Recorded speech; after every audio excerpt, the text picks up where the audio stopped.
What's up, guys? It's your girl Olivia, and you are watching Black Hollywood Live with my little favorite mamacita, Ronnie.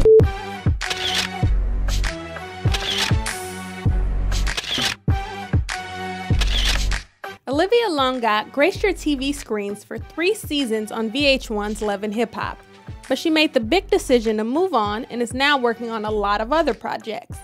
I joined Olivia at Trade Dici in New York City to discuss her new book, music, HBO series, and what exactly made her leave the hit reality show.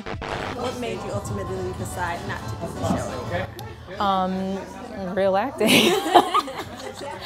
Like I said, Carl Weber had came to me and he had a project that was about to come out called The Family Business. And I was like, this would be amazing. And I went and auditioned for it, and then I got it. And then a couple months later, we found out that it was gonna be picked up by either Showtime, HBO, or one of those, and it did.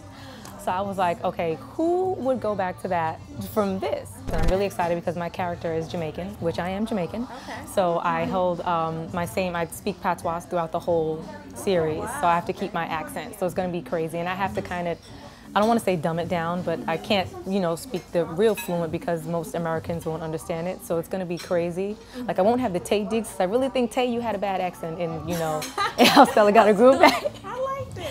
Yeah, because you could understand it, but it wasn't a real authentic Jamaican accent. So for us, we were like, oh my God. Although Olivia is primarily known for her music and television credits, her latest venture exposes the vulnerability far beyond the limited storyline portrayed on reality TV with her new book, Release Me. How hard was it just to sit down and get everything out? I blocked out around 3 months and I just sat down and wrote everything. No ghostwriters, did it myself. Okay. And I write my own music, so I kind of cheated because I'm a writer. Okay, right. But it was a lot of fun. I wouldn't say, some people say that it's, no pun intended, a release, because the book is called Release Me.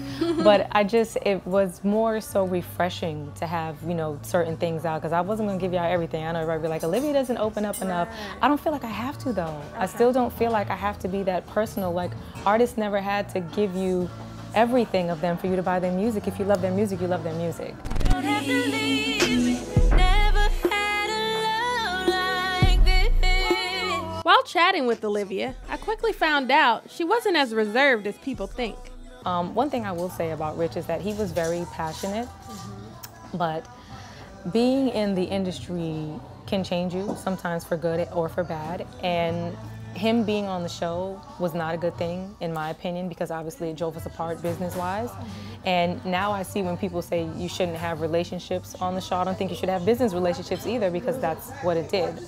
He got caught by the monster, and I always used to tease him and tell him, yo, you think you puff, you out here like, on the TV, take that, like, you gotta chill, sit back, like, you're the manager, you know what I'm saying? Like, you shouldn't be mad if we're out and people want my picture and not yours. You're the manager. Last time I checked, I was the artist. Olivia may not go down in the books as reality TV's juiciest character, but her main focus has always been her music and its positive effect on women.